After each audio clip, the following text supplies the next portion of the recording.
ప్రభునందు ప్రియమైనటువంటి పరిశుద్ధ దేవుని కుమారులారా, దేవుని కుమార్తెలారా, మన ప్రభువును రక్షకుడు అయినటువంటి యేసుక్రీస్తు అతి పరిశుద్ధ నామములో వందనం తెలియజేస్తున్నా. దేవునికి స్తోత్రం. మరి ఈ రోజున మన యొక్క వాక్యాన్ని చదువుకుందాం. అది అపోస్తులైన పౌలు గారు రోమా సంఘానికి రాస్తున్నటువంటి పత్రిక 13వ అధ్యాయము 11-12 వచనాలు మనం పరిశీలన చేసినట్లయితే ఈ రోజున చదువుకుందాం. మరియు మీరు కాలము నెరిగి నిద్ర మేలుకొని వేళ అయినదని తెలుసుకొని అలాగూ చేయుడి. మనము విశ్వాసులమైనప్పటికంటే ఇప్పుడు రక్షణ మనకు మరీ సమీపముగా ఉన్నది. రాత్రి చాలా గడిచి పగలు సమీపముగా ఉన్నది కనుక మనము అంధకార క్రియలను విసర్జించి తేజస్ సంబంధమైన యుద్ధోపకరణములను ధరించుకుందాము. మరి ఈ రోజున మనం చదవబడినటువంటి యొక్క వాక్యాన్ని మనం చూసినట్లయితే మరి అపోస్తలుడైన పౌలు గారు రోమా సంఘానికి ఒక హెచ్చరికను ఇస్తూ ఉన్నాడు. అదేవిధంగా సంఘంలో చేర్చబడి క్రీస్తుని శిరస్సుగా కలిగినటువంటి మనకు కూడా అది కూడా మనకు ఒక హెచ్చరిక అనుకొని మనము మరి ఆ వాక్యానికి లోబడాల్సిన అవసరము ఎంతైనా ఉంది. ఏమంటున్నాడు 11వ వచనంలో? మరియు మీరు కాలము నెరిగి నిద్ర మేలుకొను వేళ అయినదని తెలుసుకొని అలాగూ చేయుడి. మనము విశ్వాసులమైనప్పటికంటే ఇప్పుడు రక్షణ మనకు మరి సమీపముగా ఉన్నది. ఇక్కడ విశ్వాసులము అయినప్పటికంటే అన్నాడు. విశ్వాసం ఎప్పుడైపోయాం? ఇది సంఘానికి చెప్తున్న మాట, లేకపోతే సంఘము వెలుపల ఉన్నవారు చెప్తున్న మాట? ఈ మాట సంఘానికి చెప్పబడుతున్నటువంటి మాట. అంటే విశ్వాసులమైనప్పటికీ, విశ్వాసం ఎప్పుడైపోయాం మనం? ఎప్పుడైతే క్రీస్తుని దేవుని కుమారుడిగా అంగీకరించి ఆయన నామమందు బాప్తిసం పొందుకొని ఉన్నామో ఆ రోజుననే మనము విశ్వాసం అయిపోయాం. విశ్వాస గృహం అంటాం కదా. విశ్వాస గృహం అంటే ఏంటి? దాన్నే క్రీస్తు సంఘము లేదా సమాజము కూడుకుంటా లేదా సంఘముగా అనేటువంటి అర్థాలు వస్తూ ఉంటాయి. అంటే మనము విశ్వాసులమైనప్పటికంటే ఏమంటున్నాడు? ఇప్పుడు అంటున్నాడు మరలా. ఇప్పుడు రక్షణ మరి సమీపంగా ఉంది. మరి విశ్వాసులు మనం బాప్తిసం తీసుకున్నప్పుడు రక్షణ పొందలేదా? మరి ఇప్పుడు రక్షణ అంటున్నాడు. ఇది మరలా ఇంకొక రక్షణ ఉందా? అదే రక్షణ అంటే మనం ఈ వాక్యాలను మనం చదువుతూ ఉంటాం, కానీ గ్రహించేటువంటి స్థితిలోకి రావట్లా. ఎన్నిసార్లు చదివే వాక్యం అంటే ఇప్పటికీ బైబిల్ని 100 సార్లు చదివాను ఒకరు చదువుతూ ఉంటారు. ఇంకొంతమంది అయితే పొద్దున లేచి క్యాలెండర్ చదివేసి ఈ రోజు వాక్యం చదివేసి అయిపోయింది అనేటువంటిది ఒక పద్ధతి. చదువుతూ ఉంటారు కానీ ఆ వాక్యాన్ని గ్రహించేటువంటి స్థితిలో లేనటువంటి పరిస్థితి. అంటే ఇక్కడ ఏమంటున్నాడు? విశ్వాసులైనప్పటికంటే అంటే మనం బాప్తిసం తీసుకున్నప్పుడు మనము ఎలా తీర్చబడి ఉన్నాము అంటే దేవుని కుమారత్వాన్ని పొందుకొని ఉన్నాం. ఎప్పుడైతే మనము రక్షణ అంటే బాప్తిసం నమ్మి బాప్తిసం పొందినవాడు రక్షింపబడను. అంటే ఏ రోజునైతే యేసుక్రీస్తుని విశ్వాసం నుంచి బాప్తిసం పొందుకొని ఉన్నామో ఆ రోజుననే మనము రక్షణ పొందుకొని ఉన్నాం. అది ఏ రక్షణ అంటే చాలా మంది నిత్య రక్షణ అనేటువంటిది అంటారు. నిత్య రక్షణే అంటే అది నిత్య రక్షణ అనేటువంటి మాట మరి చెప్పబడి ఉంది. అంటే ఆ నిత్య రక్షణ ఎప్పటి వరకు ఆ నిత్య రక్షణ ఉంటుంది అనేటువంటి విషయాన్ని కూడా మనం పరిశీలన చేయాలి. అంటే మనము విశ్వాసులం అయ్యాం, సంఘంలో చేర్చబడ్డాం. సంఘంలో చేర్చబడితే మనం ఏమని పిలవబడుతున్నాము? దేవుని కుమారులము, ఇంకా పరలోక పౌరసత్వాన్ని కలిగి ఉంటున్నాం. అదే విధముగా మరి పాప క్షమాపణ నిమిత్తం బాప్తిసం పొందుకొని ఉన్నాం కాబట్టి నీతిమంతులుగా తీర్చబడుతున్నాం. ఏ రోజునైతే నువ్వు బాప్తిసం తీసుకున్నావో ఆ రోజునే నీతిమంతుడవు, పరిశుద్ధుడవు, దేవుని కుమారుడవు, మరి దేవునితో సహవాసం కలిగినటువంటి వారు, మరి దేవుని ఇంటివారం అని ఇటువంటివన్నీ కూడా మనకు మరి బాప్తిసం తీసుకున్న రోజు నుంచే మనకు మరి వస్తూ ఉంటాయి. ఇవన్నీ కూడా మనకు హక్కుగా, ఎందుకు? దేవుని కుమారత్వాన్ని పొందుకున్నాం కాబట్టి దేవునిలో ఉన్నటువంటి ప్రతిదానాలు కూడా మనకి ఆపాదించబడతా ఉంటాయి. అన్ని కూడా మనము హక్కుదారులమే అంటాం. అదే విధముగా మరి ఇప్పుడేమంటున్నాడు? విశ్వాసులమైనప్పటికంటే ఇప్పుడు రక్షణ మనకు మరీ సమీపంగా ఉన్నది అంటున్నాడు. ఇక్కడ ఈ యొక్క వచనాన్ని 2 భాగాలుగా మనముగా చేపించుకుంటే దానిలో మీరు కాలం నెరిగి నిద్ర మేలుకొని వేళ అయినది అనేది ఒక అంశంగా మనం చెప్పుకోవచ్చు. రెండవదిగా ఇది మనము విశ్వాసం ఎప్పటికంటే రక్షణ మనకు మరీ సమీపముగా ఉన్నది అంటున్నాడు. అంటే ఈ యొక్క వచనంలోనే మనకు 2 భాగాలుగా మరి వాక్యాలను మనం చెప్పుకోవచ్చు. ఒకటేమంటున్నాడు? కాలం నెరిగి నిద్ర మేలుకొని వేళైనది. ఇదొక అంశంగా మనం చెప్పుకోవాలి. అంటే వచ్చే వారం చెప్పుకున్నాం దీని గురించి. దీనిలోనే మనం ఈరోజు చెప్తున్న వాక్యం ఏంటంటే మరి సమీపముగా ఉన్న రక్షణ ఏది? మరీ సమీపముగా అంటే సమీపం అంటే ఏంది? దగ్గరగా. అంటే మరి పొందుకున్న రక్షణ ఏంటి? అది ఏ రక్షణ? మరి ఇక్కడే ఉంటున్నాడు మరీ సమీపంగా ఉన్న రక్షణ అంటే దగ్గరగా ఉన్న రక్షణ. మనకి ఎంతో దూరం లేదు. అంటే మన ప్రయాణమై ఏదైనా బస్సులో వెళ్తున్నప్పుడు మరి ఎంత దూరం పలానా ఊరు వస్తుందంటే ఏం చెప్తారు? ఇంకంతా కొంచెం ఊర్లోనే ఉంది అంటారు. అంటే ఇక్కడ కూడా చెప్తున్నాడు ఏంటి? మరీ సమీపముగా ఉన్నటువంటి రక్షణ. ఏంటి ఈ రక్షణ అనేటువంటి విషయాన్ని మనము ఈరోజు తెలుసుకుందాం. అదే విషయాన్ని పరిశుద్ధాత్ముడు బోధలో చెప్తున్నటువంటి మాట అన్నమాట ఇది. పరిశుద్ధాత్ముని బోధ అపోస్తుల మాటలంటే మరి అపోస్తులు వ్యక్తిగతంగా వాళ్ళ సొంత మాట చెప్పినటువంటి కాదు. పరిశుద్ధాత్మతో ప్రేరేపించబడి మరి వాళ్ళు చెప్పినటువంటి మాటలు అవి. కాబట్టి ఇది పరిశుద్ధాత్మ బోధగా మనము గుర్తుంచుకోవాలి. మరి మీరు కాలం నెరిగి కాలం ఎరుగుట అంటే ఏమిటి? ఏ కాలము గురించి చెప్పబడుతుంది ఇక్కడ? ఏ కాలము? కాలము నెరిగి అంటున్నాడు. ఏ కాలము గురించి చెప్పబడుతుంది ఇక్కడ? మరీ సమీపంగా ఉన్న రక్షణను అంటున్నాడు. మరి కాలం ఏమిటి అంటే యేసుక్రీస్తు రెండవసారి రాబోతూ ఉన్నాడు. యేసుక్రీస్తు రెండవ ప్రత్యక్షత కోసము ఎదురు చూసేటువంటి కాలం అది. దీనికి కూడా చెప్తున్నాడు ఇక్కడ. ఏమంటున్నాడు? మీరు కాలము నెరిగి అంటే ఏ కాలము గురించి ఇక్కడ చెప్పబడుతుందంటే యేసుక్రీస్తు రెండవ రాకడ గురించి చెప్తున్నాడు. మరి ఆ కాలము ఎవరికి తెలుసు అంటే యేసుక్రీస్తు రెండోసారి ఈ లోకానికి వచ్చేటువంటి కాలం ఎవరికి తెలుసు అంటే అది దేవునికి తెలుసు. రెండవదిగా అపవాదికి కూడా తెలుసు. తెలుసా? అపవాదికి కూడా తెలుసు. అదేవిధంగా మనకి కూడా తెలుసు. అంటే ఎప్పుడు వస్తాడు యేసుక్రీస్తు అనేటువంటి విషయము అది దేవునికి తెలుసు, అదేవిధంగా అపవాదికి తెలుసు, మనకు కూడా తెలుసు. అంటే ఈ మాటలు మనం లేఖనాల్లోనే చూద్దాం. ఎందుకంటే చెబితే నమ్మేటువంటి పరిస్థితి కాదు. మనం ఏం చేయాలి? ప్రతిదీ చెప్పిన ప్రతిదాన్ని కూడా రెఫరెన్స్ తోటి చెప్పవలసినటువంటి బాధ్యత మనకుంది. ఏదో చెప్పుకుంటా నోటికి వచ్చి చెప్పుకుంటూ పోయేది కాదు, కానీ మనం చెప్పాలి. ఇప్పుడు యేసుక్రీస్తు రెండో ప్రత్యక్షత గురించి సాతానికి ఎలా తెలుసు అనేటువంటి విషయాన్ని మనం చూసినట్లయితే మరి మత్తయి సువార్త 8వ అధ్యాయం 29వ వచనంలో చెప్తున్నాడు. వారు ఇదిగో దేవుని కుమారుడా నీతో మాకేమి కాలము రాకమునిపే మమ్మును బాధించుటకు ఇక్కడికి వచ్చితివా అని కేకలు వేసి. అంటే ఇలా కాలం తెలిసిపోయింది. కాలము ఒక కాలం ఉంది. ఆ కాలము రాకమునిపే మమ్మల్ని బాధించడానికి ఇక్కడికి వచ్చావా అంటే ఎక్కడో ఉన్నటువంటి యేసుక్రీస్తు ఎక్కడ ఉన్నాడు? అంతకుముందు పరలోకంలో దేవుని వద్ద ఉన్నట్టు యేసుక్రీస్తుని అపవాది చూసి ఉండగా ఇక్కడ చెబుతున్నాడు ఇక్కడికి వచ్చితివా అంటే ఎంత స్పష్టంగా వాళ్ళకి తెలుసు. అపవాదికి కాలము రాకమునిపే వాళ్ళకు కాలం ఉంది, అది యేసుక్రీస్తు రెండవ రాకడ అనేటువంటిది తెలుసు. అంటే ఆ కాలము రాకమునిపే మమ్మలను బాధించుటకు ఇక్కడికి వచ్చితివా. మరి ఇంకొకసారి ఏమంటాడంటే ప్రకటన గ్రంథం 12వ అధ్యాయం 12వ వచనంలో అందుచేత పరలోక నివాసులారా ఉత్సహించుడి, భూమి సముద్రమా మీకు శ్రమ, అపవాది తనకు సమయము కొంచెమే అని తెలుసుకొని బహుక్రోధము గలవాడై మీ వద్దకు దిగివచ్చు. వాడు తెలిసిపోయిన సమయం ఎంతకాలం అనుకుంటున్నాడు? వాడి కాలము కొంచెమే అని తెలుసుకున్నాడు.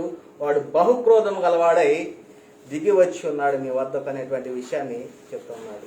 అంటే యేసుక్రీస్తు రెండవ రాకడ గురించి అపవాదికి తెలిసిపోయింది. అదేవిధంగా క్రైస్తవులుగా పిలువబడుతున్నట్టు మనము సంఘంలో చేర్చబడినటువంటి మనకు ఎలా తెలుసు? మనకు కూడా తెలుసు అని వాక్యం చెప్పబడతా ఉంది. తెస్సలోనికి రాసినటువంటి మొదటి పత్రికలో 5వ అధ్యాయము 1 నుంచి 3వ వచనాలు చూసినట్లయితే, సహోదరులారా, సహోదరులారా, ఆ కాలములను గూర్చియు ఆ కాలములను గూర్చియు ఆ సమయములను గూర్చియు ఆ సమయములను గూర్చియు మీకు వ్రాయనక్కర్లేదు. మీకు రాయనక్కర్లేదు. ఏ కాలం గురించి ఇక్కడ యేసుక్రీస్తు రెండవసారి రాబోయేటువంటి కాలం గురించి చెప్తున్నాడు. ఏమంటున్నాడు? ఆ కాలంను గూర్చియు ఆ సమయములను గూర్చియు మీకు వ్రాయనక్కర్లేదు. ఎలా అంటాడు? రాత్రి వేళ దొంగ ఎలాగూ వచ్చను అలాగే ప్రభు దినం వచ్చునని ఇక్కడ చెబుతున్నాడు. ఏమంటున్నాడు? మీకు బాగుగా తెలియను. ఎలా వస్తాడంట? రాత్రి వేళ దొంగ ఎలాగొచ్చును అంటే మనకు ఒక ఉపమానంగా చెబుతున్నాడు. దొంగ రాత్రి మనకి చెప్పబెట్టని టైంలో వస్తాడు, నిద్ర పోతే వేస్తాడు, దోసుకొని పోతాడు. అలాగే ఇక్కడ ఏమంటున్నాడంటే, రాత్రి వేళ దొంగ ఏ విధము ఎలాగ వచ్చునో అలాగే ప్రభు దినము వచ్చినని మీకు బాగుగా తెలుసు. అంటే సంఘములో క్రీస్తుని శిరస్సుగా కలిగి ఉన్నటువంటి మనకు క్రీస్తు యొక్క జ్ఞానము మనకు కూడా తెలుస్తును. ఎందుకంటే క్రీస్తు యొక్క శిరస్సు కింద అవయములుగా మనం చేర్చబడి ఉన్నాం. క్రీస్తులో ఉన్నటువంటి జ్ఞానము, క్రీస్తు ఏదైతే జ్ఞానం కలిగి ఉన్నాడో ఆ జ్ఞానము కూడా మరి మనము అవయములుగా చేర్చబడి ఉన్న మనకు కూడా మరి ఆ జ్ఞానం తెలిసి ఉండాలి. అది ఎప్పుడు తెలుస్తుంది అంటే మరి నిజమైనటువంటి బాప్తిసం పొందినప్పుడు మాత్రమే తెలుస్తుంది. అది అపోస్తుల బోధ ప్రకారంగా ప్రభు అయిన యేసుక్రీస్తు నామములో బాప్తిసం పొందిన వారికి మాత్రమే అటువంటి జ్ఞానము దేవుడు అనుగ్రహిస్తాడు. వారు మాత్రమే క్రీస్తుని శిరస్సుగా కలిగిన సంఘములో చేర్చబడి ఉంటారు, క్రీస్తుకు అవయములుగా ఉంటారు. కాబట్టి ఇక్కడేమంటున్నాడు?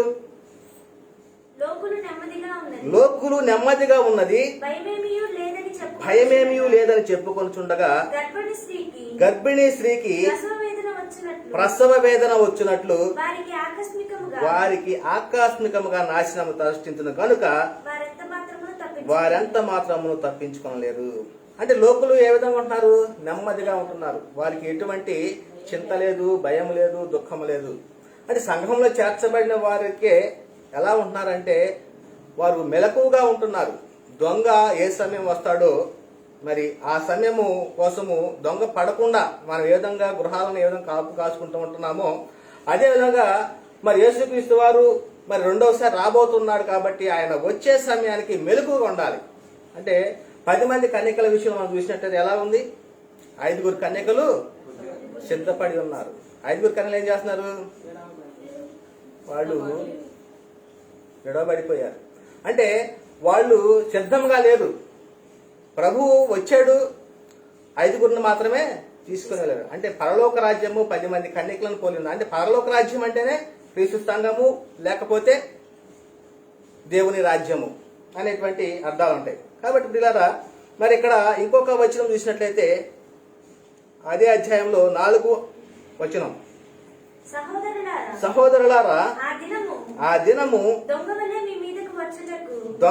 మీ మీదకి వచ్చుటకు మీరు చీకటిలో ఉన్నవారు కారు అన్నారు. అంటే మనము ఏమై ఉన్నాము?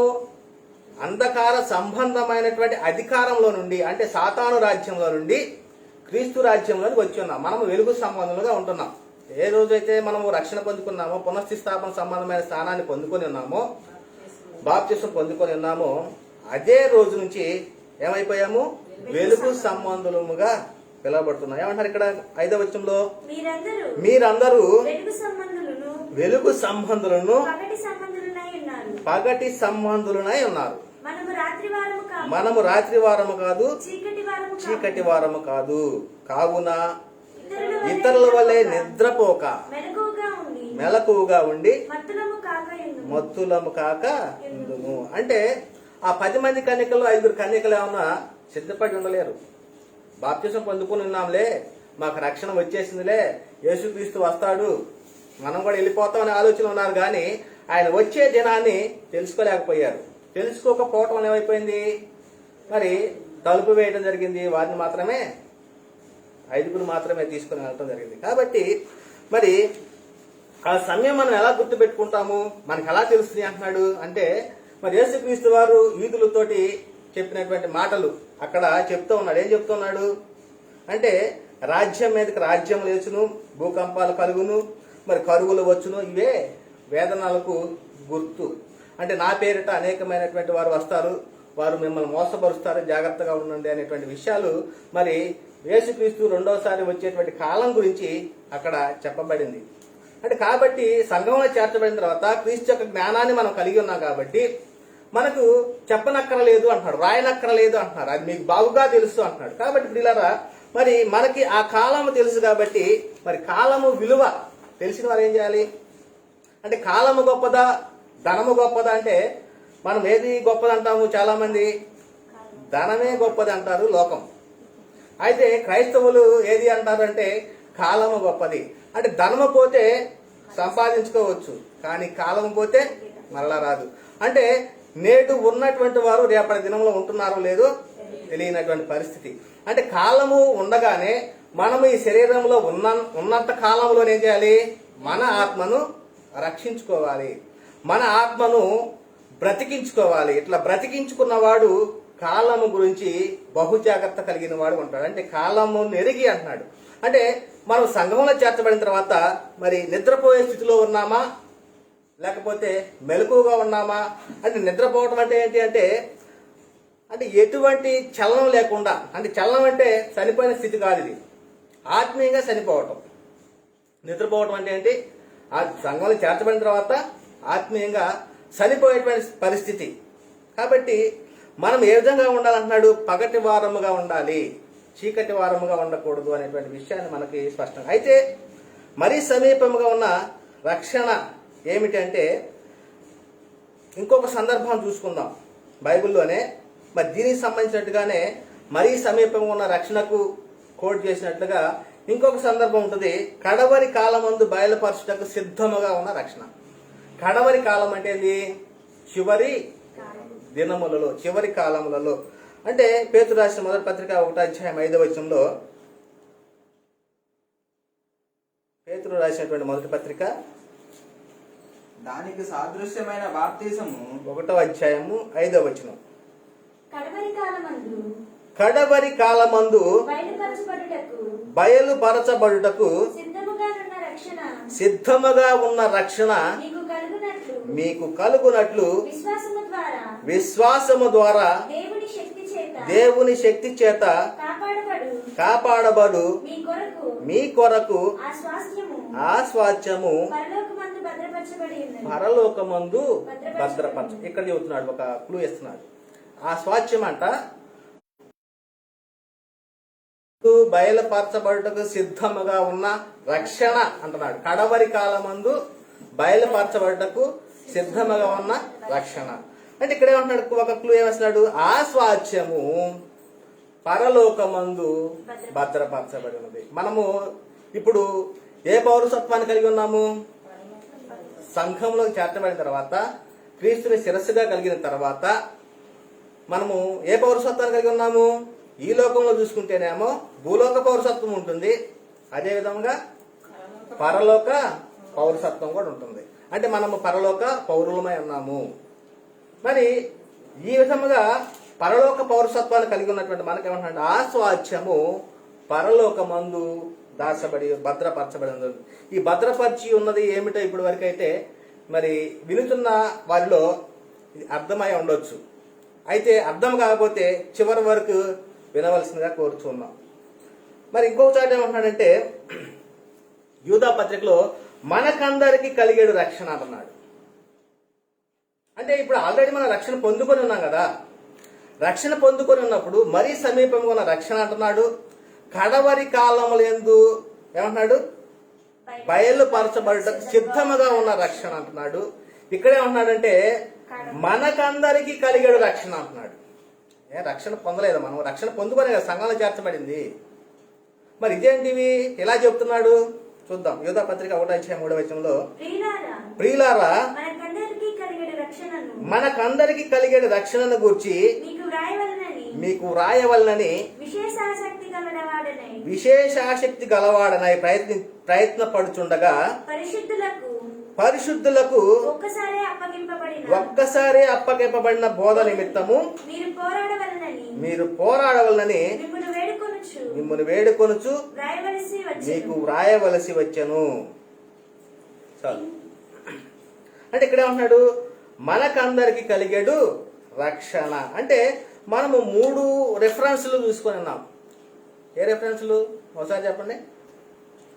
మరీ సమీపముగా ఉన్నటువంటి రక్షణ, కడవరి కాలమందు బయలుపరచుటకు సిద్ధముగా ఉన్న రక్షణ, మనకందరికి కలిగేడు రక్షణ అనే మాటలు ఇవన్నీ ఎవరితో చెప్పబడుతున్నవి అంటే బయట వాళ్ళతోనా, సంఘంలో ఉన్న వారికా? సంఘంలో చేర్చబడిన వారికి ఈ మాటలు చెప్పబడతా ఉన్నాయి.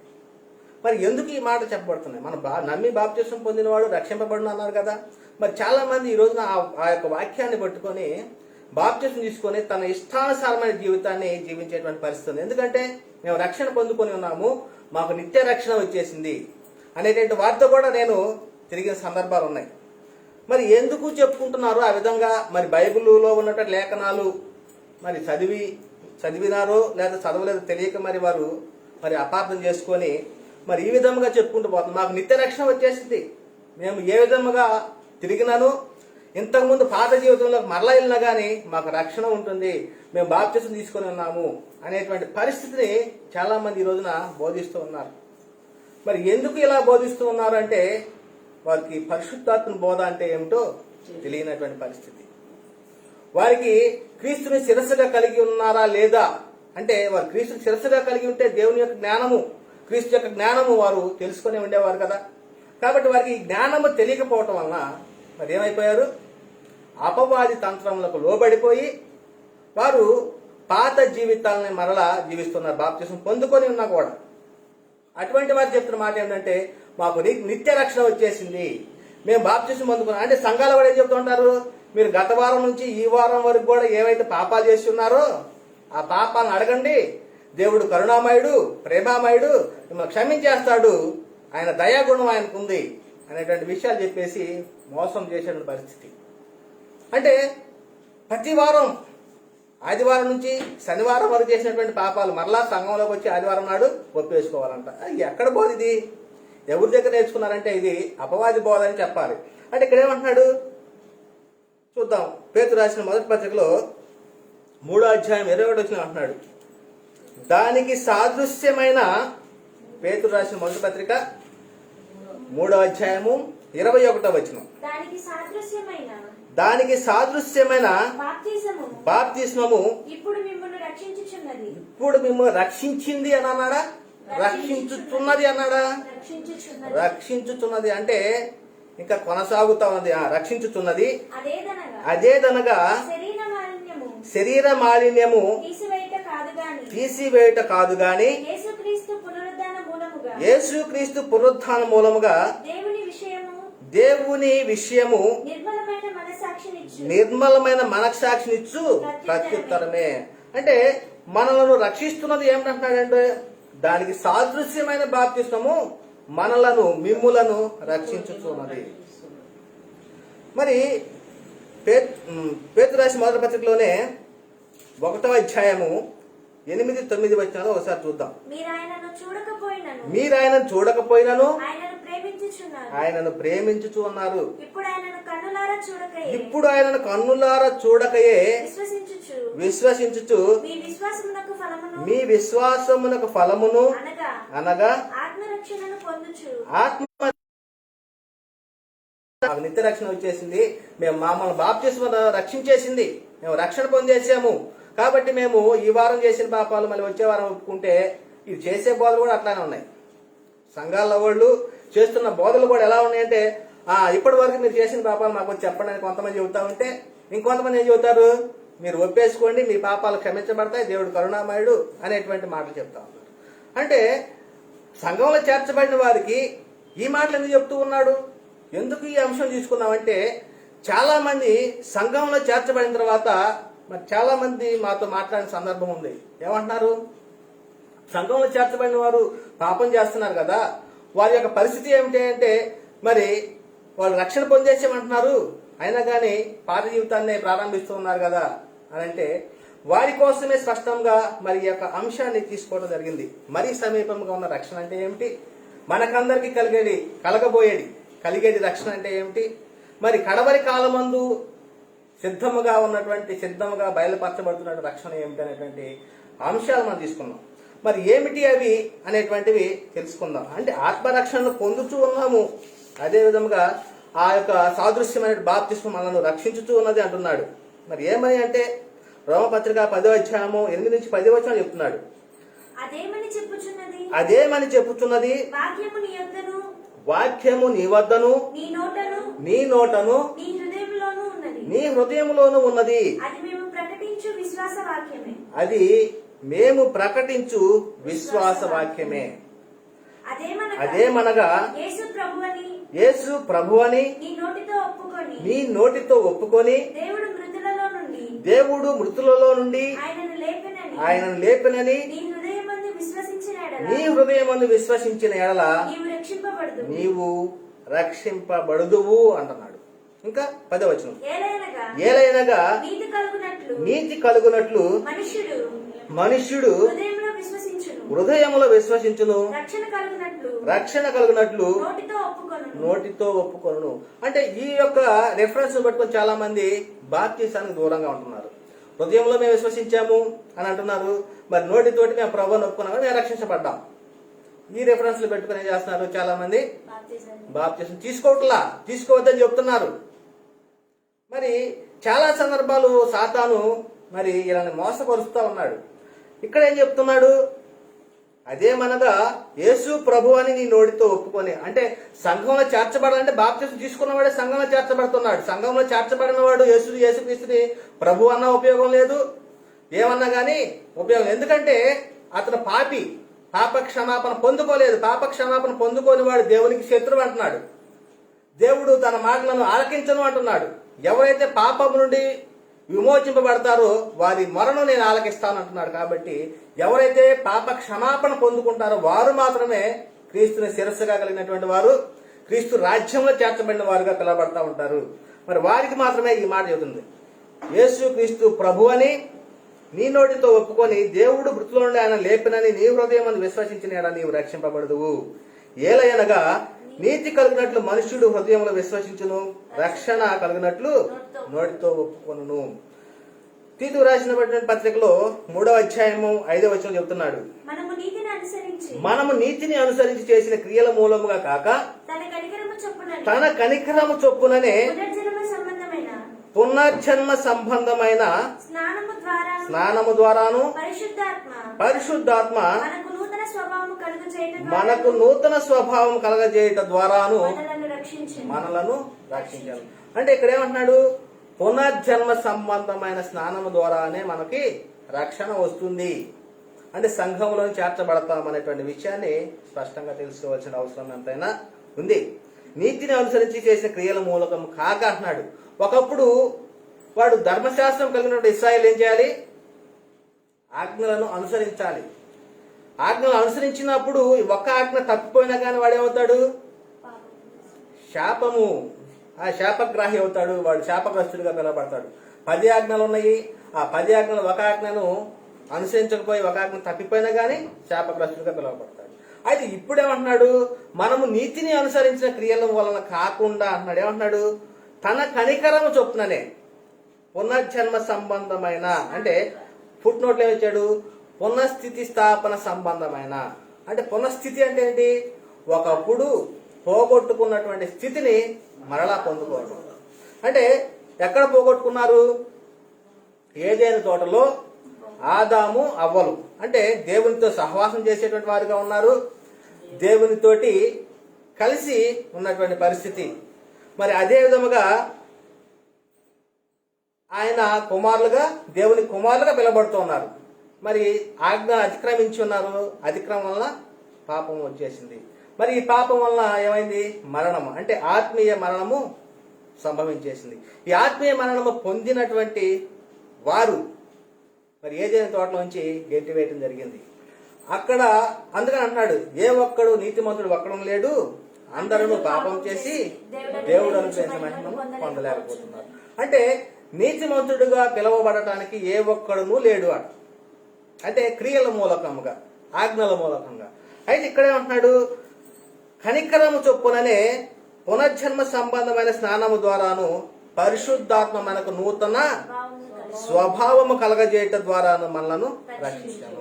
అంటే పోగొట్టుకున్న స్థితిని ఎప్పుడైతే పొందుకుంటున్నామో దేవుని కుమారత్వాన్ని పొందుకుంటూ ఉన్నాం కాబట్టి మనకి ఆ బాప్తిస్మంలోనే మనకి పరిశుద్ధాత్మ నూతన స్వభావాన్ని కలగజేస్తూ ఉన్నాడు. మరి ఇంకో చోట అంటున్నాడు, కృపచేతనే మీరు రక్షింపబడి ఉన్నారు అంటారు. ఎఫెసీ పత్రికలో 2వ అధ్యాయము 5వ వచనంలో అదే అంటున్నాడు. 8వ వచనంలో కూడా మీరు విశ్వాసం ద్వారా కృపచేతనే రక్షింపబడి ఉన్నారు, ఇది మీ వలన కలిగినట్టు కాదు, ఇది దేవుని వరమే. అంటే నీతిమంతుడిగా నీతిమంతుడిగా తీర్చబడుతున్నాం, ఉచితముగా పరిశుద్ధులముగా పిలువబడుతూ ఉన్నాం. అదే విధముగా దేవుని కుమారులుగా పిలువబడుతూ ఉన్నాం, దేవుని ఇంటివారముగా పిలువబడుతూ ఉన్నాం, తేజవాసులైన పరిశుద్ధుల యొక్క స్వాస్థ్యంలో పాలివారమై ఉన్నామని చెప్పేసి చెప్పబడతా ఉంది. ఇంకా జీవము గల దేవుని పట్టణానికి వచ్చి ఉన్నాము. చాలా విషయాలు మనకి క్రీస్తునందు విశ్వాసం నుంచి బాప్తిసం పొందినప్పుడే మనకి ఇవన్నీ కూడా ఆపాదించబడుతున్నాయి అంటున్నాడు. అయితే ఇప్పుడు ఒక సందేహం రావచ్చు, బాప్తిసం పొందాము కాబట్టి రక్షణ పొందినాం కదా, మరలా రక్షింపబడిన వారికి మరీ సమీపంగా ఉన్నటువంటి రక్షణ ఏది? మనం బాప్తిసం పొందేసాం, రక్షించబడ్డాం, రక్షణ పొందిన వారికి మరీ సమీపంగా ఉన్నటువంటి రక్షణ ఏమిటి? కడవరి కాలంలో బయలుపరచుటకు సిద్ధంగా ఉన్నటువంటి రక్షణ ఏమిటి అనేటువంటి సందేహము మనకి రావచ్చు. దాన్ని చూసినట్లయితే రోమపత్రిక 5వ అధ్యాయము 8-9 వచనాల్లో చెప్తూ ఉన్నాడు చాలా స్పష్టంగా. మనం పొందుకున్న రక్షణ ఏమిటంటే నిత్య నరకాగ్ని నుండి మనం తప్పించుకున్నాము, అదేవిధంగా దేవుని ఉగ్రత నుండి తప్పించుకున్నాము అనేటువంటి విషయం ఇక్కడ స్పష్టంగా చెప్తున్నాడు. 5వ అధ్యాయం రోమపత్రిక 5వ అధ్యాయము 8-9 వచనాల్లో, అయితే దేవుడు మన ఎడల తన ప్రేమను వెల్లడిపరచుచున్నాడు. ఎట్లనగా మనం ఇంకను పాపులమై ఉండగానే క్రీస్తు మన కొరకు చనిపోయాను. కాబట్టి ఆయన రక్తం వలన ఇప్పుడు చూడండి ఎంత స్పష్టంగా చెబుతున్నాడు. ఏమంటున్నాడు? ఆయన రక్తం వలన మనం ఇప్పుడు నీతిమంతులముగా ఈ మాట ఇప్పుడున్నటువంటి సంఘాలు చెబితే నీతిమంతులం అండి అంటే ఒప్పుకునే పరిస్థితి కాదు. వీళ్ళు మేము నీతిమంతులం కాదండి అంటారు. ఎందుకంటే దేవుడు మనకి ఇచ్చినటువంటి మహిమ అది. ఆయన మనం బాప్తిసం తీసుకున్న వెంటనే మనం నీతిమంతులుగా ఆయన రక్తం వల్ల మనం నీతిమంతులుగా తీర్చబడుతున్నాము. మరి ఇటువంటి రెఫరెన్స్లు వాక్యాలు ఉన్నాయి కానీ వీళ్ళు గ్రహించేటువంటి పరిస్థితులు లేదు సంఘాలు. ఏమంటున్నాడు ఇక్కడ? కాబట్టి ఆయన రక్తం వల్ల ఇప్పుడు నీతిమంతులుగా తీర్చబడి మరింత నిశ్చయముగా ఆయన ద్వారా ఉగ్రత నుండి బడుదుము అంటే రక్షింపబడుదుము. అంటే ఈ రోజు మనం బాప్తిసం తీసుకున్నాం కదా, మరి ఈ రోజు తీసుకున్నటువంటి బాప్తిసం తీసుకుంటే మనం రక్షింపబడ్డాము. అయితే ఏ విధంగా రక్షింపబడ్డాము? ఉగ్రత నుండి రక్షింపబడ్డాము, నిత్య నరకాగ్ని నుండి రక్షింపబడ్డాము. అయితే అది ఎప్పటి వరకు అంటే ఈ శరీరంలో మనము ఎంతకాలం అయితే జీవిస్తామో మన అంతము వరకు లేదా లోక అంతము వరకు కూడా మనం ఏం చేయాలి? మనము కలిగి ఉన్నటువంటి ఈ రోజున మనం ఏ స్థితిలో బాప్తిసం తీసుకున్నామో ఆ స్థితిని అంటే మొదటి క్రియలు నువ్వు చేయాలంటున్నాడు చోట ప్రకటనలో. అంటే ఆ విధముగానే చివరి వరకు కూడా ఈ యొక్క రక్షణ కొనసాగించుకుంటేనే మనము రక్షింపబడిన వారంగా అవుతాము అంటున్నాడు. ఇక్కడే ఉంటున్నాడు రోమపత్రిక 6వ అధ్యాయం 8-11 వచనాల్లో, మనము క్రీస్తుతో కూడా చనిపోయిన ఎడల మృతులలో నుండి లేచిన క్రీస్తు ఇకను చనిపోడనియు మరణమునకు ఇకను ఆయన మీద ప్రభుత్వం లేదనియు ఎరిగి ఆయనతో కూడా జీవించుదుమని నమ్ముచున్నాము. ఏలయనగా ఆయన చనిపోవట చూడగా పాపము విషయమై ఒక్కమారే చనిపోయాను గాని ఆయన జీవించుచుండగా దేవుని విషయమై జీవించున్నాడు. ఇక్కడున్నటువంటి పరిస్థితులు మనం చూసినట్లయితే పాపం విషయం మనందరి పాపల నిమిత్తం ఆయన చనిపోయాడు, ఒక్కసారి చనిపోయాడు. అంటే మనము కూడా బాప్తిస్మం చేస్తున్నాము, ఒక్కసారే చనిపోతున్నాం. అంటే పాపము విషయంలో చనిపోయాము, మరలా పాపం జోలికి వెళ్ళకూడదు. ఆయన యందు జీవించాలి. యేసుక్రీస్తు దేవుని యందు ఏ విధంగా జీవిస్తూ ఉన్నాడు మనము కూడా ఆ విధముగానే జీవించు వారమే ఉండాలి అనేటువంటి విషయాలు స్పష్టంగా చెప్తూ ఉన్నాడు ఇక్కడ. ఏమంటాడు ఇక్కడ? అటువలే మీరును పాపం విషయమై మృతులుగాను దేవుని విషయమై క్రీస్తు యేసునందు దేవుని విషయమై క్రీస్తు యేసునందు సజీవులుగాను సజీవులుగాను మిమ్మల్ని మీరే ఎంచుకొనుడి. మిమ్మల్ని మీరే ఎంచుకొనిడి. ఎప్పుడు సజీవులుగా ఎంచుకుంటారు? మనము క్రీస్తు యేసునందు మిమ్మల్ని మీరే సజీవులుగా ఎంచుకోండి అంటున్నాడు కదా. ఏ విధముగా ఉంటే మనం సజీవులుగా ఎంచుకుంటాము? పాపము విషయములై మృతులముగాను ఉండాలి.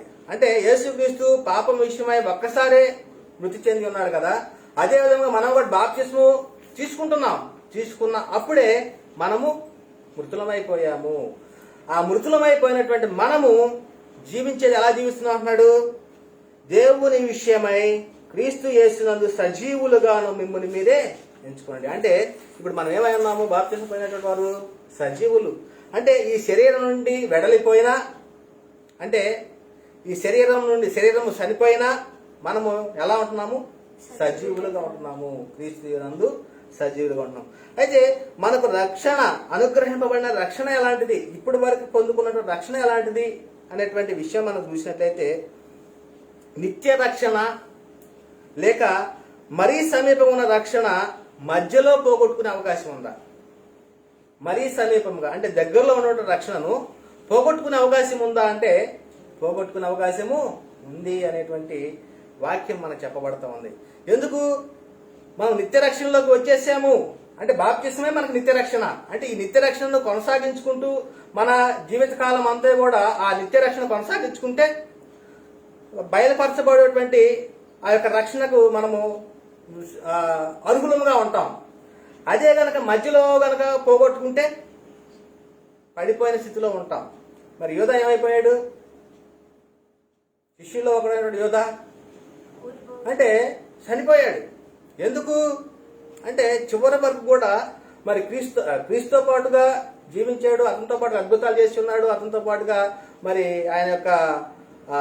ఆయనతో పాటుగా ధనాగారాన్ని అప్పగించి ఉన్నారు, అంటే ట్రెజరీ పోస్ట్ చేసి ఉన్నాడు. మరి ఆయనతో పాటు తిరిగాడు, కానీ ఏమైపోయాడు?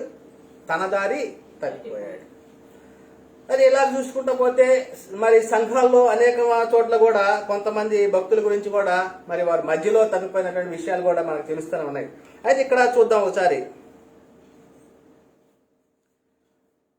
హెబ్రీ రాసిన పత్రిక 5వ అధ్యాయం 10వ వచనంలో, తనకు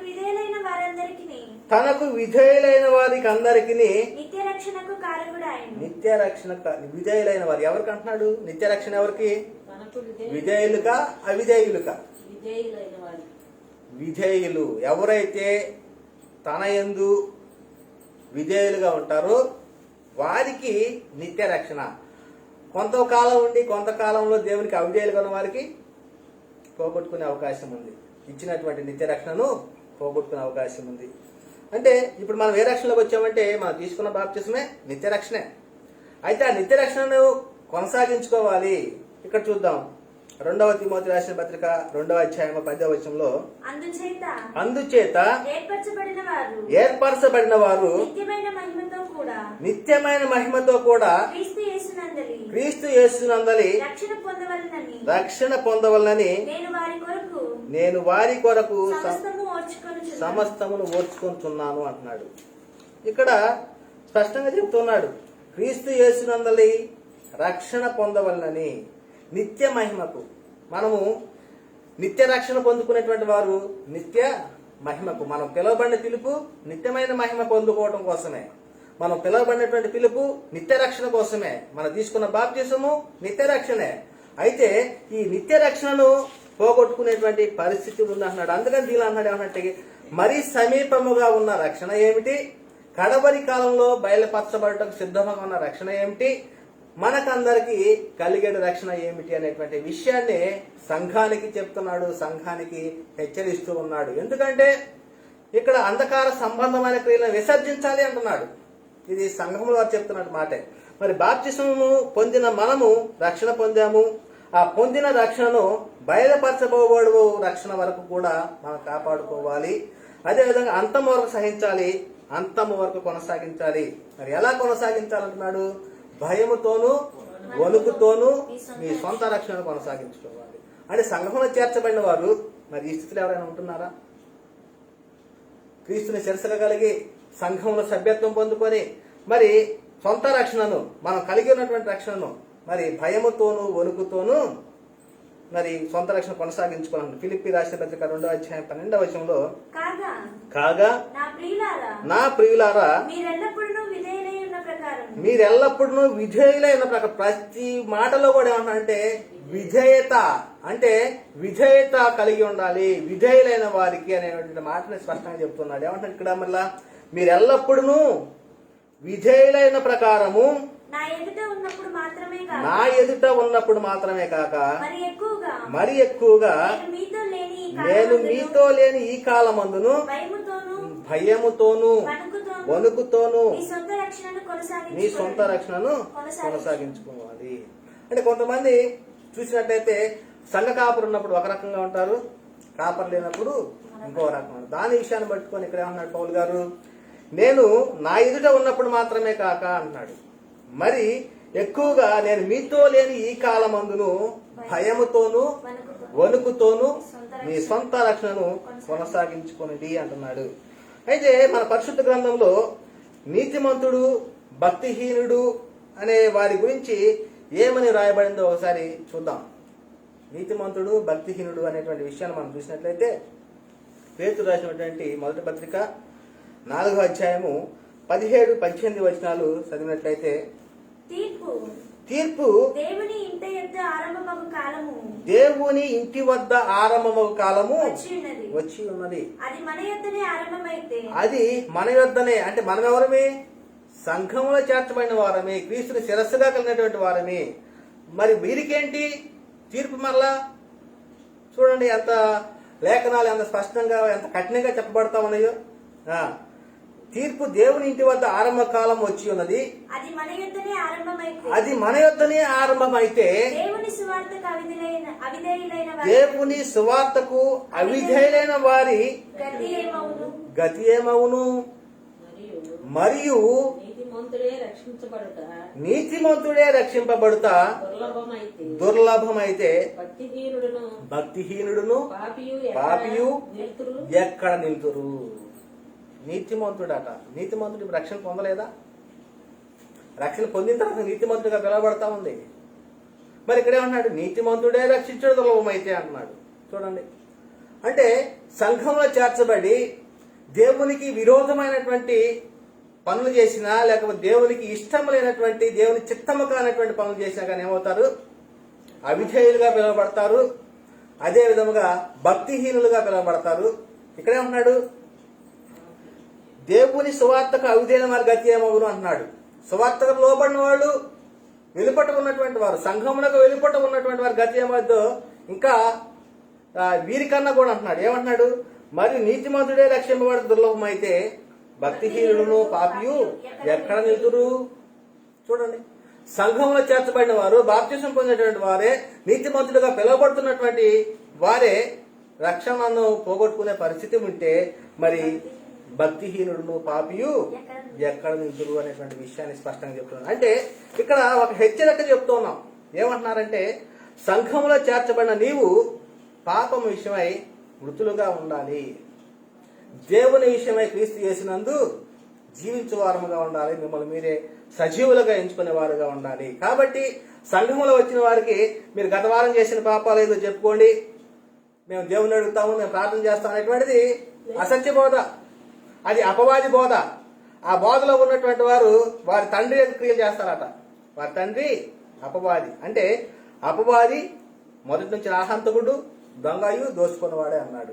అంటే వాక్యాన్ని కలిపి చెరిపేటువంటి వారి యొక్క స్థితి. ఇక్కడ మనం చదువుకున్న లేఖనాలను బట్టి చూస్తే నీతిమంతుడే రక్షించడం దుర్లభం అయితే మరి భక్తిహీనుడును పాపియు ఏమగును అంటున్నాడు. చూడండి ఎంత స్పష్టంగా చెప్తున్నాడు. ఏం చేయాలంటున్నాడు? నీతిమంతుడు రక్షింపడాలంటే ఏం చేయాలి? మరి కింద చెప్తున్నాడు 12వ వచనం, రోమపత్రిక 13వ అధ్యాయం 12వ వచనంలో, రాత్రి చాలా గడిచి పగలు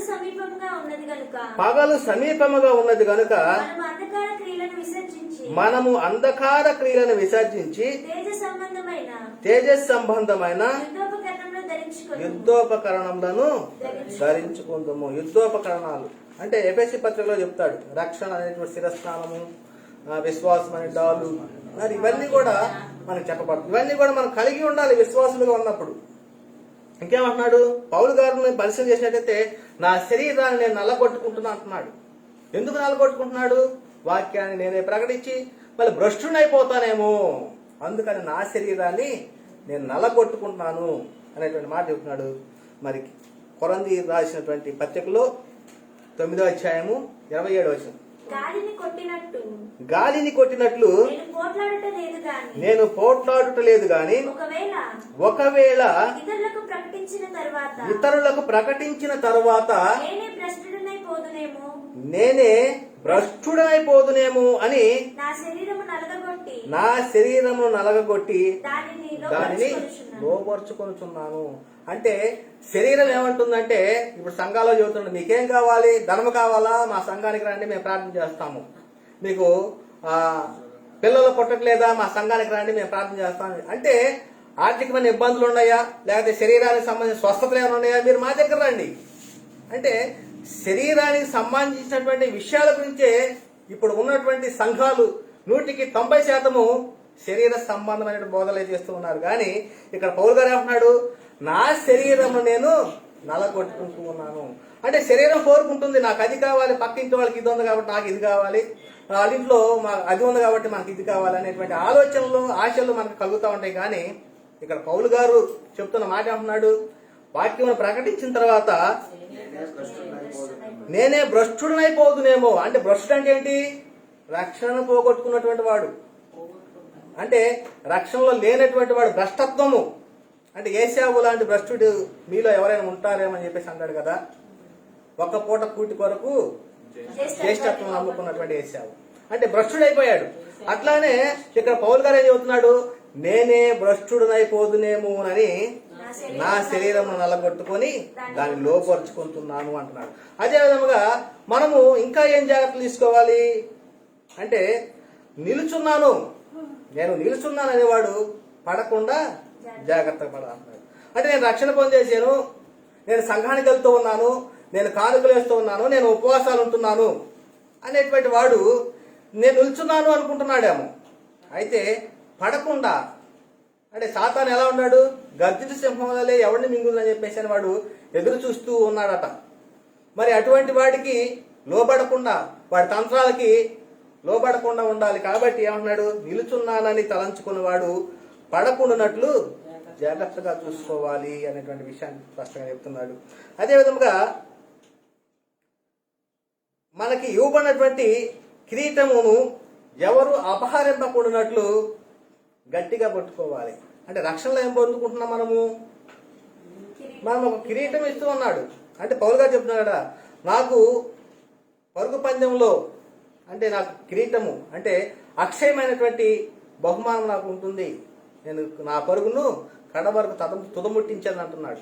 కాబట్టి ఇక్కడ ఏమంటున్నాడు, ప్రకటన 3వ అధ్యాయం 11వ వచనంలో, నేను త్వరగా వచ్చుచున్నాను, ఎవడును నీ కిరీటమును అపహరింపకుండానట్లు నీకు కలిగిన దానిని గట్టిగా పట్టుకోను. అంటే మనం ఏది కలిగి ఉన్నాము?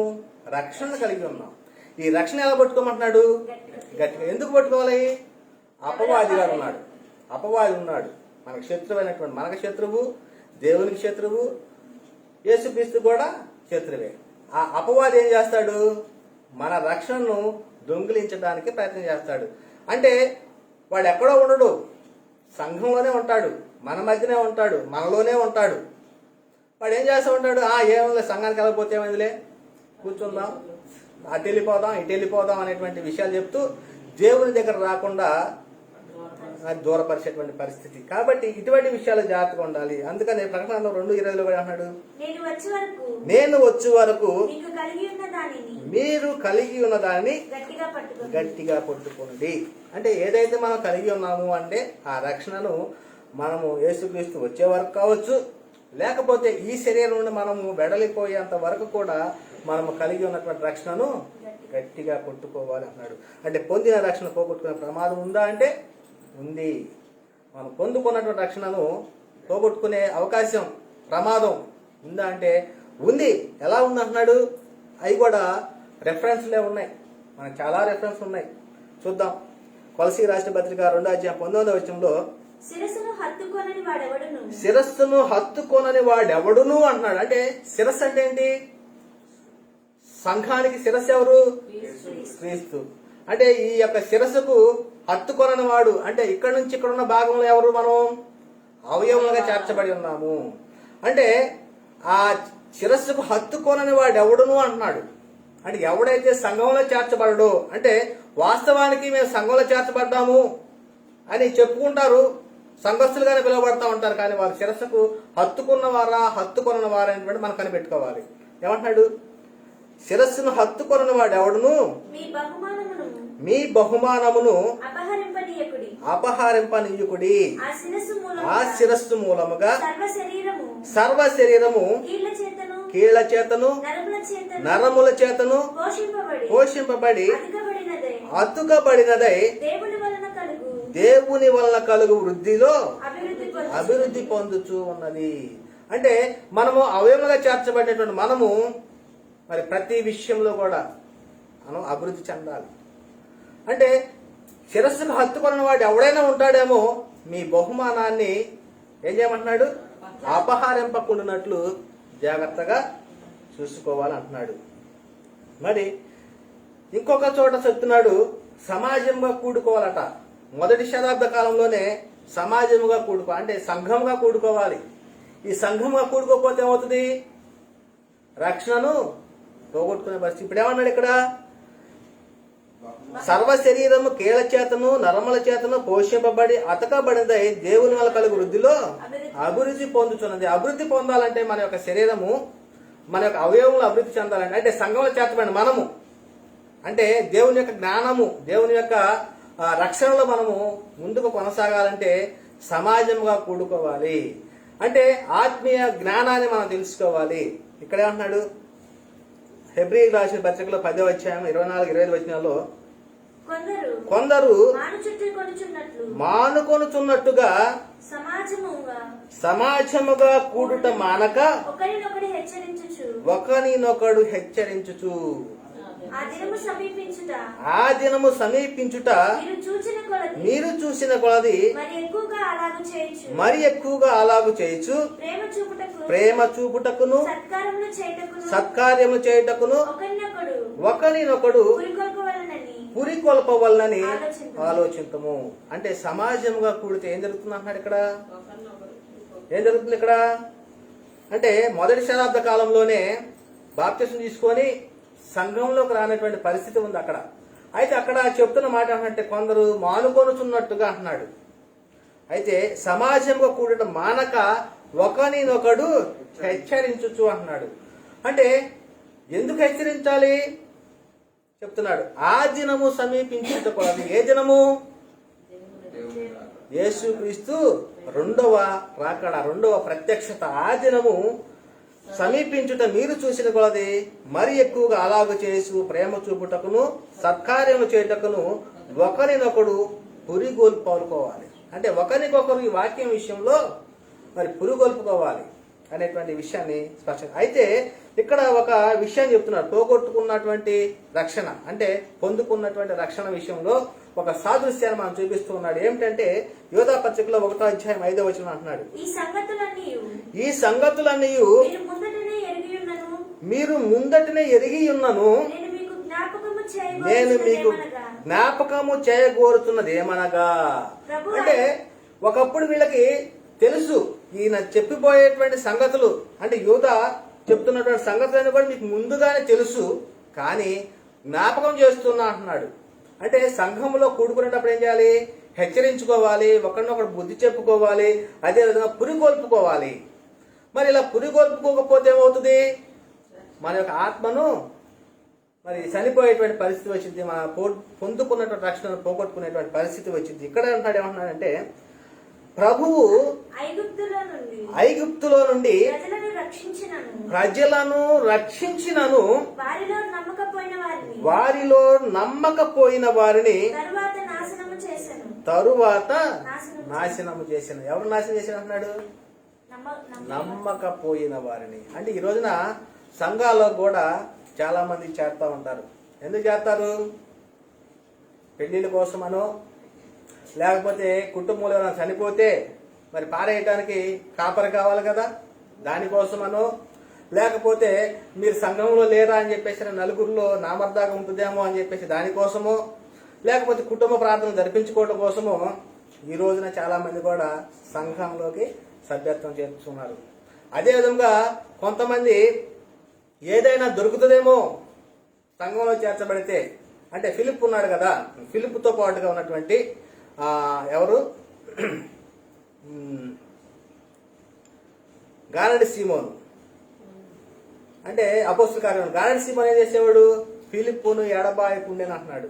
ఎందుకు అంటే తనకేమైనా దొరుకునేమోనని, అంటే భౌతిక సంబంధమైనటువంటిది. అంటే పేతురు ఆడది ఏమంటున్నాడు, కొంత ద్రవ్యమును పెట్టి ఆ పరిశుద్ధాత్మ వరము నాకు ఇవ్వు అంటున్నాడు. చూడండి, అంటే సంఘంలో చేర్చబడిన వారి యొక్క పరిస్థితి ఎలా ఉంటుందంటే మరి ఈ విధంగానే ఉంటుంది అంటున్నాడు. ఏమంటున్నాడు, నమ్మకపోయిన వారిని తరువాత నాశనం చేశాను.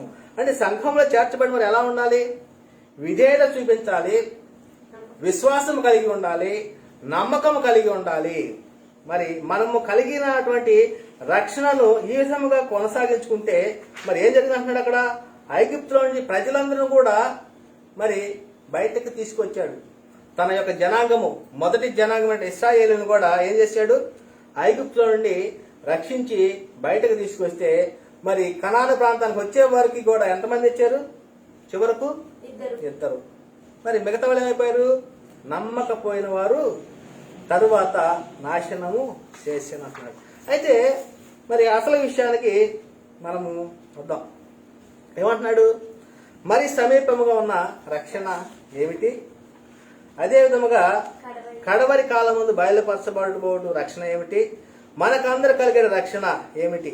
ఈ రక్షణ అంటే పొందిన రక్షణ పోగొట్టుకునే ప్రమాదం ఉందా అంటే ఉంది అని తెలుసుకుని ఉన్నాం. కాబట్టి ఇక్కడ చూద్దాం పొందిన రక్షణ ఎలా పోగొట్టుకుంటూ ఉన్నారు అనేటువంటి విషయాన్ని చూద్దాం. అంటే చెప్పున కడవరి కాలము అందు బయలుపరచుటకు సిద్ధంగా ఉన్నటువంటి రక్షణ, మరీ సమీపంగా ఉన్న రక్షణ.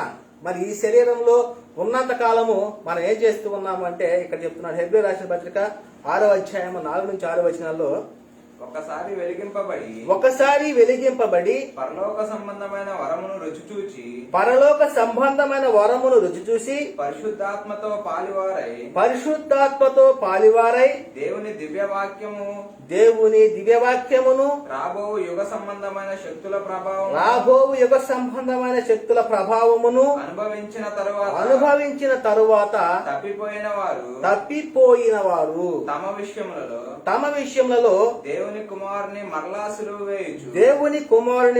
సిలువ వేయు బాహాటముగా ఆయనను అవమానపరుచున్నారు గనుక మారు మనసు పొందినట్లు అట్టి వారిని మరలా నూతన పరచుట అసాధ్యము. అంటే ప్రారంభంలో మారు మనసు నిమిత్తము పాపక్షమాపణ నిమిత్తము బాప్తిస్మం తీసుకున్నాడు. అయితే ఏమైపోయాడైనా కొంతకాలము కొనసాగించే రక్షణనే కొనసాగించిన కాలం ఎలా ఉన్నాడు, దేవుని దివ్యవాక్యమును రాబో యుగ సంబంధమైన శక్తుల ప్రభావమును అనుభవించిన తర్వాత, అంటే దేవుని కుమారత్వాన్ని పొందుకొని ఉన్నాడు, మరి దేవుని సహవాసాన్ని కలిగి ఉన్నాడు, దేవుని యొక్క జ్ఞానమును తెలుసుకొని ఉన్నాడు. ఇవన్నీ తెలుసుకున్న తర్వాత ఏమైపోయాడంట, తప్పిపోయిన వారు తమ విషయంలో దేవుని కుమారుని మరలా సిలువేసు.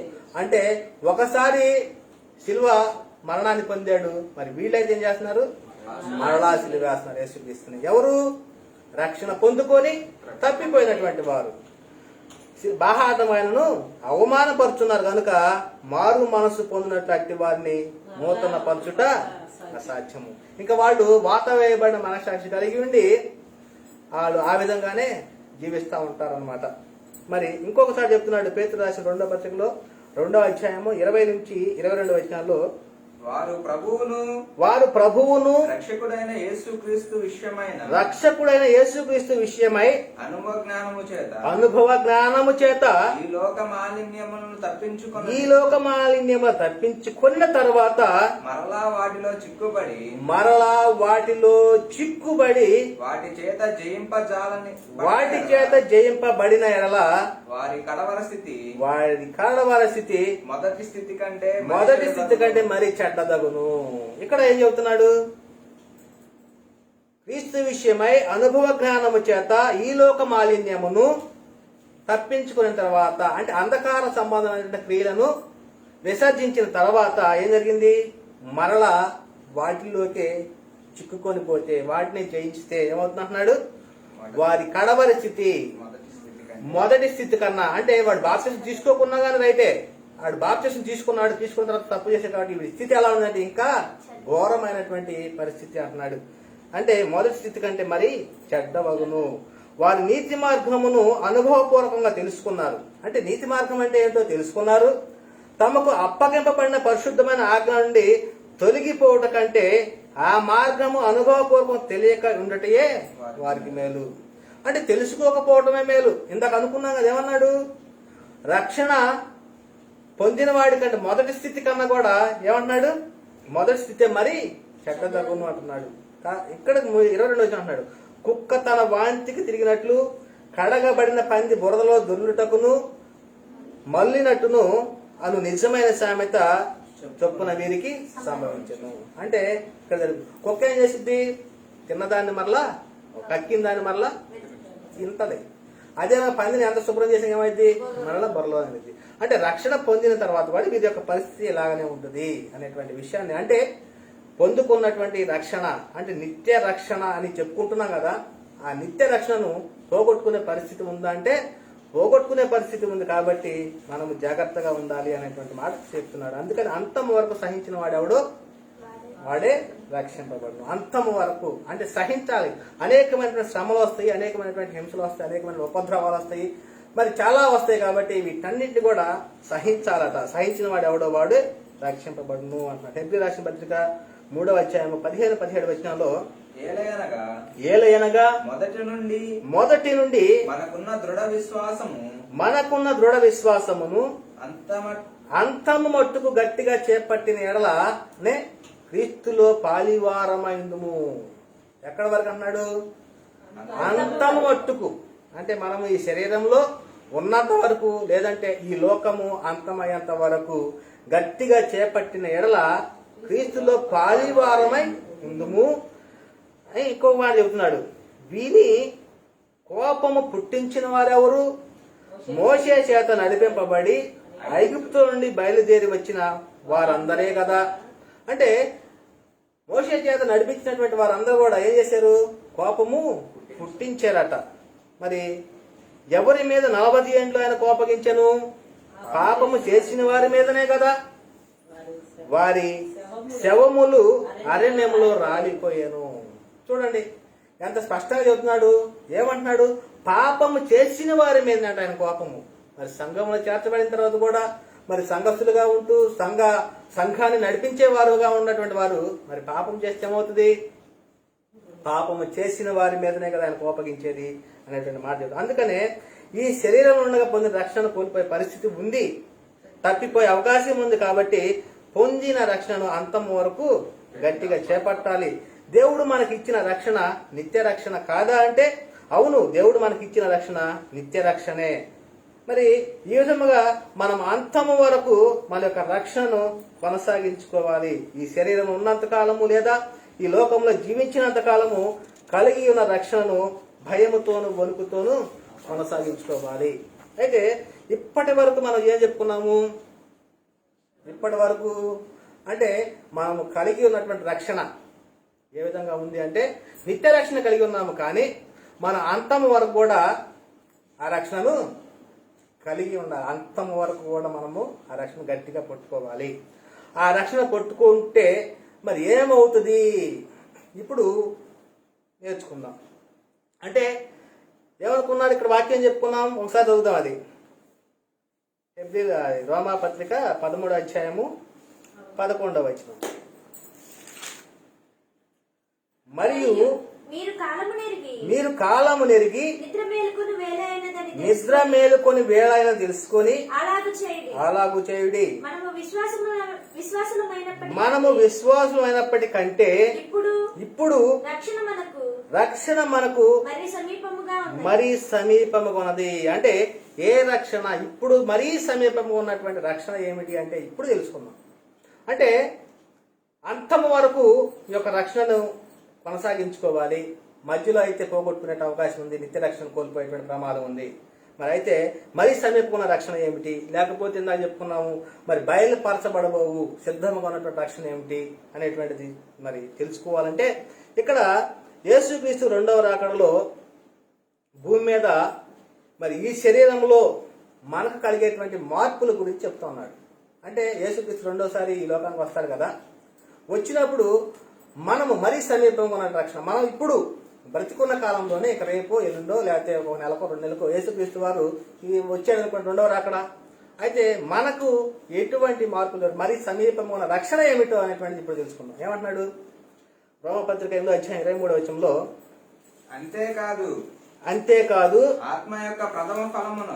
ఆత్మ యొక్క ప్రథమ ఫలములు నొందిన మనము కూడా దత్తపుత్రత్వము కొరకు అనగా మన దేహము యొక్క విమోచనము కొరకు కనిపెట్టుచు మనలో మనము మూలుగుచున్నాము. అంటే దేహం యొక్క విమోచన అంటే ఏంటి? దేహము నుండి విడుదల పొందుకోవటం. ఏ విడుదల పొందుకుంటది? ఆత్మ. నేను అనబడే ఆత్మ దేహము నుండి విడిపోవటమే విమోచన, దేహం యొక్క విమోచన. అంటే మనం ఒక మాట చెప్పుకోవాలంటే మరణించటం లేదా చనిపోవటం. ఇది అంటే ఏమంటాడు ఇక్కడ? అంతేకాదు ఆత్మ యొక్క ప్రథమ ఫలములు నొందిన మనము. అంటే మనం ఏమై ఉన్నామంటే ప్రథమ ఫలములమై ఉన్నాం. యేసుక్రీస్తు వారు కూడా ప్రథమ ఫలమే, మనము కూడా ప్రథమ ఫలమే. అంటే క్రీస్తు కలిగి ఉన్న మహిమను కూడా మనకు కూడా ఇస్తూ ఉన్నాడు. అంటే అంతేకాదు ఆత్మ యొక్క ప్రథమ ఫలం నొందిన మనము కూడా దత్తపుత్రత్వము కొరకు అంటున్నారు. అంటే ఇప్పటి వరకు మనము దేవుని కుమారులుగానే పిలువబడుతున్నాం. అయితే ఇక్కడే ఉంటున్నాడు దేహము యొక్క విమోచనం కొరకు, అంటే దత్త పుత్రత్వము కొరకు, అంటే దైవ కుమారత్వాన్ని దేవుని యొక్క కుమారులుగా. అంటే ఇప్పటి వరకు భూలోకంలో మనం జీవిస్తూ ఉన్నాము, పరలోక పౌరసత్వాన్ని కలిగి ఉన్నాము, దేవుని కుమారత్వాన్ని కలిగి ఉన్నాము. అయితే ఇక్కడే ఉన్న దత్తపుత్రత్వం కొరకు అనగా మన దేహం యొక్క విమోచనం కొరకు కనిపెట్టుచు మనలో మనము మురుగుచూ ఉన్నాము. అంటే ఈ దేహంలో ఉన్నంత కాలము ఈ దేహం యొక్క విమోచనం కొరకు కనిపెట్టుకోవాలి. ఎందుకు? యేసుక్రీస్తు 2వసారి రాబోతూ ఉన్నాడు. ఆయన వచ్చేటప్పుడు మనము పరిశుద్ధులుగాను నిర్దోషులుగాను నిష్కలంకులుగాను ఉండాలి. ఆయన మనల్ని తండ్రికి అప్పగించేటువంటి పరిస్థితి ఉంటుంది. కాబట్టి రెండోదిగా చూసినట్లయితే అపోస్తలుడైన పౌలు కొరింథీయులకు రాసిన 2వ పత్రిక 5వ అధ్యాయము 2 నుంచి 4 వచనాలు. మనము దిగంబరులము కాక వస్త్రము ధరించుకొనిన వారముగా కనబడుదుము. కాబట్టి పరలోకము నుండి వచ్చు మన నివాసము దీనిపైన ధరించుకొన నాపేక్షించుచు దీనిలో మూలుగుచూ ఉన్నాము. ఇక్కడ చెప్పేసారు. ఏమంటున్నాడు? ఎక్కడి నుంచి వస్తుంటున్నాడు? అంటే బయలుపరచబడబోవు రక్షణ ఏమిటంటే పరలోకము నుండి వచ్చేది. మనకు స్వాస్థ్యం పరలోకంలో దాచబడి ఉందన్నాడు కదా. అది ఏమిటంటే యేసుక్రీస్తు ఏమన్నాడు? నేను వెళ్ళి మీకు స్థలములను సిద్ధపరుస్తాను. ఇక్కడే ఉంటున్నాడు పరలోకం నుండి వచ్చు మన నివాసము దీనిపైన. అంటే దేనిపైన? ఈ యొక్క శరీరము. ఈ శరీరము మనం ఇప్పుడు ఉన్నటువంటి పరిస్థితులు చూసినట్టయితే ఈ శరీరం ఎలా అవుతున్నాడు? మన నివాసము దీనిపైన ధరింపన ఆపేక్షించు దీనిలో మూలుగుచున్నాము. ఈ గుడారములోనున్న మనము భారము మోసుకొని మూలుగుచున్నాము. ఇది తీసివేయవలన కాదు గాని మర్త్యమైనది జీవము చేత మింగివేయబడినట్లు ఆ నివాసమును, అంటే పరలోకమును వచ్చేటువంటి నివాసమును దీనిపైన మనము ధరించుకొని కోరుచున్నాము.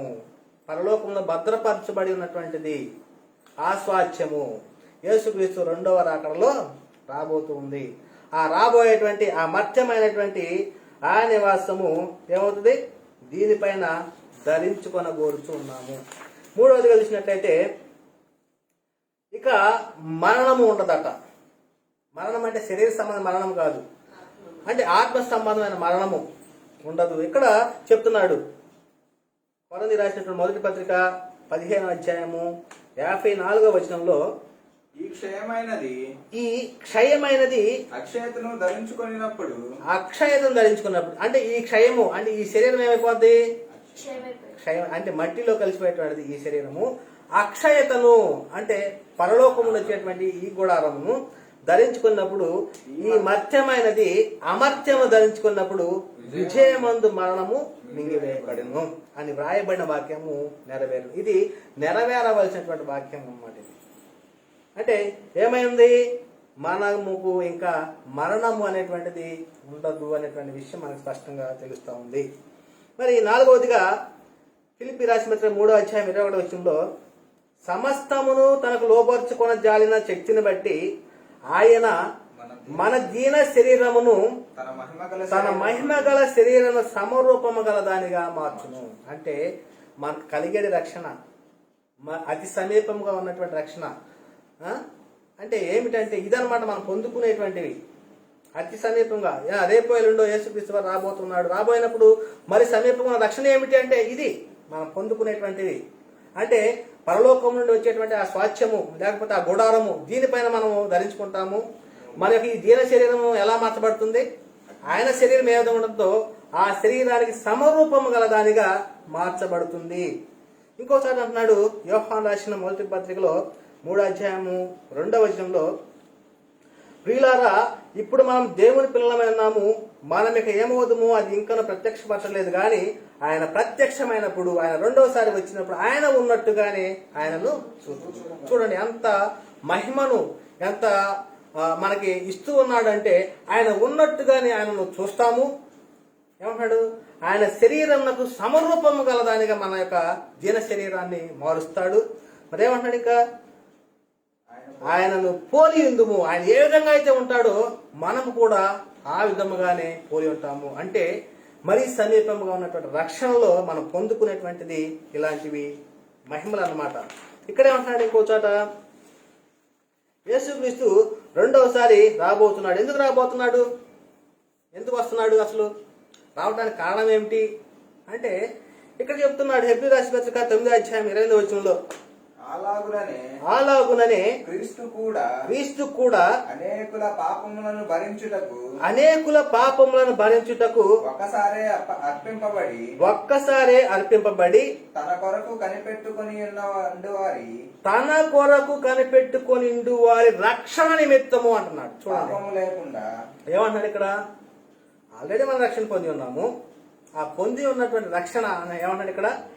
తన కొరకు కనిపెట్టుకొని వారి రక్షణ నిమిత్తము పాపము లేకుండా రెండవసారి ప్రత్యక్షమవును. ఎంత స్పష్టంగా మరి వాక్యాలు చెప్తా ఉన్నారు. మరి సంఘాలు చేసే బోధలు ఏమిటో అవి మీరు గ్రహించుకోవాలి. అవి గ్రహించుకోకపోవటం వల్లనే ఏమవుతున్నారంటే దారి తప్పిపోతున్నారు. సాతాను బిడ్డల ఇండి కూడా దేవుని కుమారుని పిలవబడుతూ ఉన్నారు. కాబట్టి ఈ విధముగా ఆయన తన కొరకు కనిపెట్టుకునే వారి రక్షణ నిమిత్తము పాపము లేకుండా రెండోసారి తన కొరకు కనిపెట్టుకునే వారు ఉన్నారు. ఆయన కోసం వాళ్ళ కోసము యేసుక్రీస్తు వారు రెండోసారి రాబోతూ ఉన్నాడట. మరి రోమాపత్రిక 5వ అధ్యాయం 9 నుంచి 10 వచనంలో ఇక్కడ చెప్తున్నాడు, కాబట్టి ఆయన రక్తము వలన ఇప్పుడు నీతిమంతులుగా తీర్చబడి మరింత నిశ్చయముగా ఆయన ద్వారా ఉగ్రత నుండి రక్షింపబడుదుము. ఏలయనగా శత్రువులమై ఉండగా ఆయన కుమారుని మరణము ద్వారా మనము దేవునితో సమాధానపరచబడిన ఎడల సమాధానపరచబడిన వారమై ఆయన జీవించుట చేత మరి నిశ్చయముగా రక్షింపబడుదుము.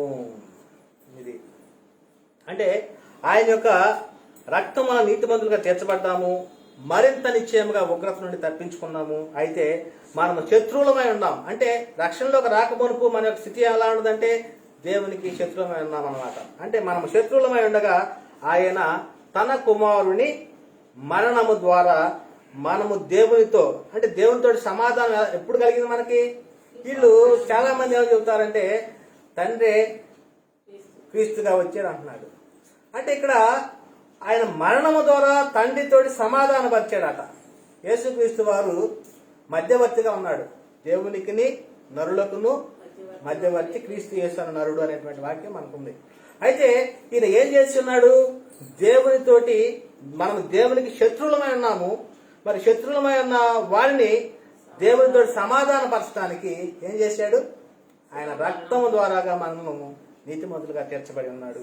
మరి ఇక్కడ చెప్తున్నాడు కదా, మనము ఏలైనగా శత్రువులమై ఉండగా ఆయన కుమారుని మరణము ద్వారా మనము దేవునితో సమాధానపరచబడిన ఎడల సమాధానపరచబడిన వారమై ఆయన జీవించుట చేత మరి నిశ్చయముగా రక్షింపబడుదుము.